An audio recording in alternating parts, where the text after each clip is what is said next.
Hi నమస్తే, welcome to Banu vlogs. ఈరోజు మన రెసిపీ ఉగ్గాని మన స్టైల్లో మిరపకాయ బజ్జీతో సహా 2 కప్పులు అంటే ఆల్మోస్ట్ 1/2 kg శనగపిండి తీసుకోండి. 1 స్పూన్ వాము, 1 స్పూన్ సాల్ట్, 1 స్పూన్ కారప్పొడి వేసి అన్నీ బాగా కలిసేలా పిండిని కలబెట్టుకుంటూ కొంచెం కొంచెం నీళ్లు పోసుకుంటూ పిండిని బాగా ఉండలు లేకుండా మిక్స్ చేయాలి. ఎంత బాగా మిక్స్ చేస్తే అంత బాగా బజ్జీలు ఉబ్బుకుతాయి. ఇప్పుడు ఒకసారి సాల్ట్ చెక్ చేసుకుందాము. అంతా కరెక్ట్గానే సరిపోయింది. అదేవిధంగా కన్సిస్టెన్సీ కూడా మరీ థిక్గాను కాక జాడుగాను కాక మీడియంగా ఉండాలి. ఇప్పుడు శుభ్రంగా కడిగి పెట్టుకున్న మిరపకాయలు తీసుకుందాము. తొటిమ దగ్గర కట్ చేసేస్తాము. ఒక కాయని సగంగా కట్ చేసుకోవాలి. అంటే ఒక కాయని 2 పీసెస్గా కట్ చేసి పెట్టుకుందాము. ఇప్పుడు వీటిని పక్కన పెట్టి డీప్ ప్యాన్లో 1/2 లీటర్ ఆయిల్ వేసి కాగనిద్దాము. ఆయిల్ వేడెక్కాక మిరపకాయలని పిండిలో ముంచి నూనెలో జాగ్రత్తగా వేసుకోవాలి. 1 నిమిషం పాటు వీటిని కదపకూడదు. ఆ తర్వాత మెల్లగా అటు ఇటు గరిటెతో కలబెట్టాలి. బజ్జీలు ఉబికి కాలిన తర్వాత ఆయిల్ మరగడం తగ్గిపోతుంది. అది గమనించిన వెంటనే వీటిని తీసి టిష్యూ పేపర్ వేసుకున్న ప్లేట్లోకి వేసేయాలి. బజ్జీలు ప్రిపేర్ అయిపోయాయి కదా. ఇప్పుడు ఉగ్గాని రెడీ చేసేసుకుందాము. కట్ చేసి పెట్టుకున్న వెజిటేబుల్స్తో ఒక ప్యాన్ పెట్టుకొని అందులో 4 స్పూన్స్ ఆయిల్ వేసుకుందాము. ఆయిల్ వేడయ్యాక 1/2 స్పూన్ ఆవాలు, 1/2 స్పూన్ జీలకర్ర వేసి ఇవి చిటపటలాడాక 1 స్పూన్ పుట్నాల పప్పును వేసి మనం తరిగి పెట్టుకున్న పచ్చిమిరపకాయలను కూడా వేసుకోవాలి.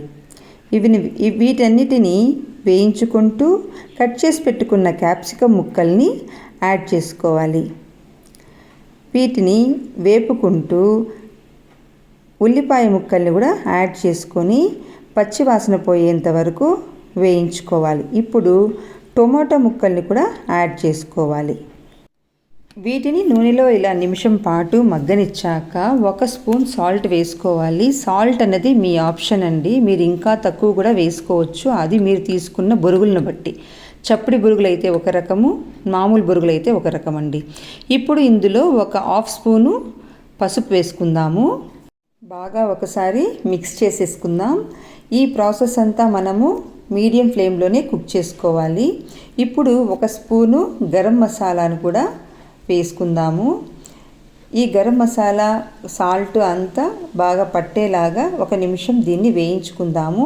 ఇప్పుడు లో ఫ్లేమ్లో పెట్టుకొని ఒక బౌల్లో 1 లీటర్ వాటర్ తీసుకొని అందులో 150 గ్రాముల బొరుగులను తీసుకొని బాగా కడిగి ఆ కడిగిన బొరుగుల్ని మనం వేయించుకున్న వెజిటేబుల్స్లోకి వేసుకుందాం. కొన్ని ప్రాంతాలలో వర్షాలు పడుతున్నాయి కదండి.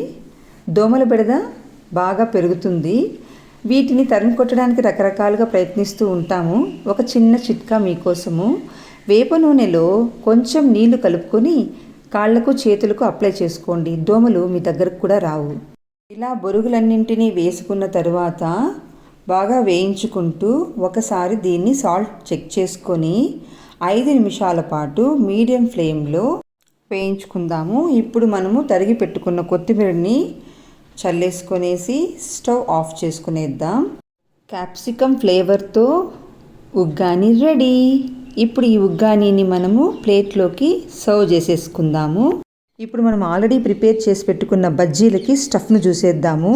20 గ్రాముల క్యారెట్ తురుము, 20 గ్రాముల కొత్తిమీరని రెండిటిని 1/2 స్పూన్ సాల్ట్ వేసి బాగా మిక్స్ చేసేసుకొనేసి 1/2 లెమన్ని బాగా స్క్వీజ్ చేసేసుకుందాం. ఇందులో ఆ జ్యూస్ని కూడా మంచిగా మిక్స్ చేసేసి మిరప బజ్జీని మధ్యలో ఘాటు పెట్టుకొని అందులోకి ఈ స్టఫ్ని బాగా ఫిల్ చేసేసేయాలి. ఇలా అన్నిటికీ ఫిల్ చేసి పెట్టేసుకోవాలండి. ఇప్పుడు మనం వేడివేడిగా ఉగ్గాని రెడీ చేసుకున్నాం కదా, దాని పక్కన ఇది పెట్టేసుకొనేసి మంచింగ్ చేసుకుంటూ తింటూ ఉంటే ఇట్స్ వెరీ యమ్మీ అండి. మీరు కూడా ఇలాగే ప్రిపేర్ చేసుకొని ఎంజాయ్ చేయండి. Please like, share and subscribe the channel. Thank you for watching.